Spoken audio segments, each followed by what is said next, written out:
दर्शको नमस्कार. BR news प्रस्तुत महात्मा बसवेश्वर जयंती यांच्या या जयंतीनिमित्तच्या विशेष कार्यक्रमामध्ये मी जयपाल खेडकर सर्व दर्शकांचं स्वागत करतो. आज आपल्या सोबत जगज्योती महात्मा बसवेश्वर मध्यवर्ती महामंडळाचे 2026 आणि 27 या वर्षाचे उत्सवाध्यक्ष प्रसादजी झुंजे उपस्थित आहेत आणि यावर्षी ही जयंती कशा पद्धतीनं उत्साहात जल्लोषात साजरी करण्यात येणार आहे आणि त्यानंतर उत्सवाची या जयंतीची सांगता जी भव्य अशा मिरवणुकीने होणार आहे याबाबतची सविस्तर अशी माहिती आपण त्यांच्याकडून घेऊया. सर्वप्रथम BR न्यूज चॅनलच्या या महात्मा बसवेश्वर जयंतीच्या विशेष कार्यक्रमामध्ये प्रसादजी आपलं सुरुवातीला स्वागत. नमस्कार. नमस्कार सर. नमस्कार. तर पहिला माझा प्रश्न असा आहे तुम्हाला की जगज्योती महात्मा बसवेश्वर मध्यवर्ती महामंडळ जे आहे तर याची स्थापना किंवा त्याची एकंदर एक पार्श्वभूमी याबाबत काय सांगाल? मंडळाची जगज्योती महात्मा बसवेश्वर मध्यवर्ती महामंडळाची स्थापना ही 2023 साली करण्यात आली. या मंडळाच्या ट्रस्टी अध्यक्ष प्रवीणजी दर्गो पाटील यांच्या व तसेच मार्गदर्शक आमदार श्री विजयकुमार देशमुख मालक तसेच किरणजी देशमुख यांच्या मार्गदर्शनाखाली हे मंडळ कार्यरत आहे. बरं. मग एकंदर आपण बघतो की आता जयंती उत्सव म्हटलं की ज्या दिवशी महात्मा बसवेश्वरांची जयंती सुरुवात होते आणि मिरवणुकीने सांगता होते, मग या दरम्यान जयंती उत्सवामध्ये जे काही विविध कार्यक्रम आहेत तर ते कार्यक्रम कुठले कुठले आहेत ते सांगा.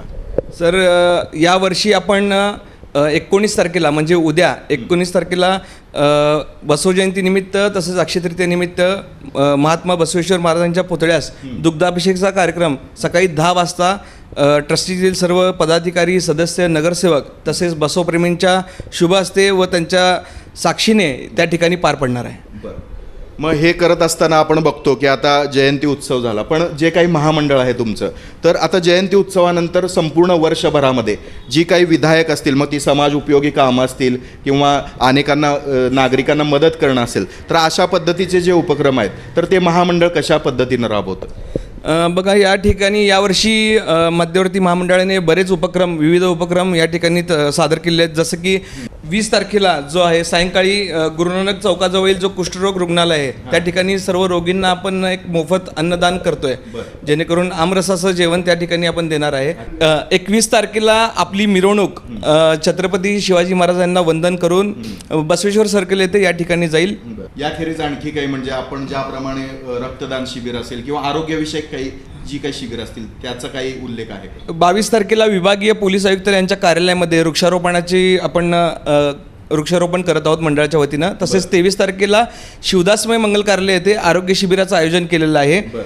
24 तारखेला शिवस्मारक येथे महिलांसाठी भजन स्पर्धा आपण या ठिकाणी राबवली जात आहे. तर त्या ठिकाणी अजून 25 तारखेला सकाळी 10 वाजता रेवण सिद्धेश्वर मंगल कार्यालय येथे नेत्ररोग शिबिर आपण आयोजन केलेलं आहे. तर या नेत्रदान शिबिरामध्ये जे काही रुग्ण मोतीबिंदूचे रुग्ण असतील त्यांची मोफत शस्त्रक्रिया आपण मंडळाच्या वतीनं तसेच देसाई आय फाउंडेशन यांच्या संयुक्त विद्यमानाने आपण मोफत या ठिकाणी नागरिकांना आपण करून देणार आहोत. बरं. तर नक्कीच प्रसादजी, आपण पाहतो की आता मध्यवर्ती महामंडळाकडून तुम्ही जे स्तुत्य उपक्रम राबवत आहात ते खरंच वाखाणण्याजोगे आहेत. मग त्यामध्ये आरोग्य शिबिर असेल, तुम्ही म्हटल्यासारखं नेत्र तपासणी शिबिर आहे किंवा वृक्षारोपण, हे सर्व समाजोपयोगी कामं तुम्ही करत आहात. पण सर्वच एकंदर जयंतीचा पाहिला तर तो केंद्रबिंदू किंवा जी कौतुकास्पद मिरवणूक सोलापुरातून निघते, तर सोलापूरकरांची मिरवणूक म्हटलं की संपूर्ण महाराष्ट्र असेल किंवा भारतभरात त्याला दाद मिळते.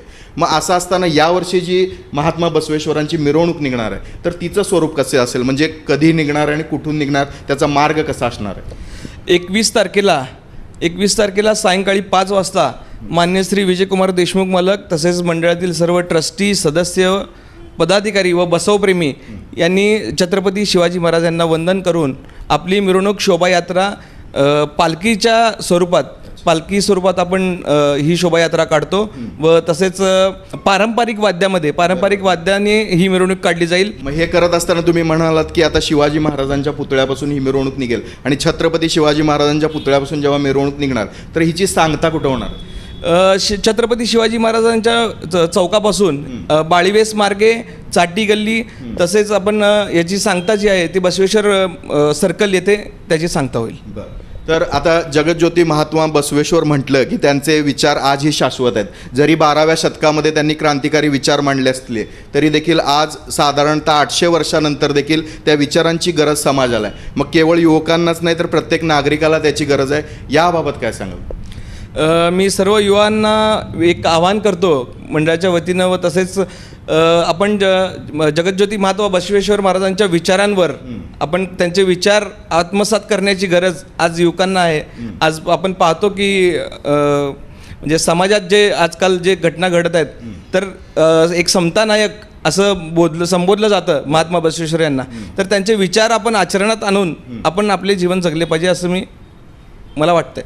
हो, तर नक्कीच. आणि आता राहिला विषय मिरवणुकीचा, तर आता मिरवणूक म्हटलं की सर्वच वयोगटातील समाज बांधव त्यामध्ये सहभागी होतील आणि सोबतच सोलापूर म्हटलं की एक उत्सवप्रिय शहर असं ओळखलं जातं. तर आता जी ही मिरवणूक निघणार आहे तर त्या मिरवणुकीमध्ये जे काही समाज बांधव आता सहभागी होतील तर त्यांच्यासाठी तुम्ही काय आवाहन कराल किंवा त्यांना एक काय संदेश द्याल? सध्याची परिस्थिती सोलापूरची पाहता उष्णतेचा खूप आघात या ठिकाणी होत आहे.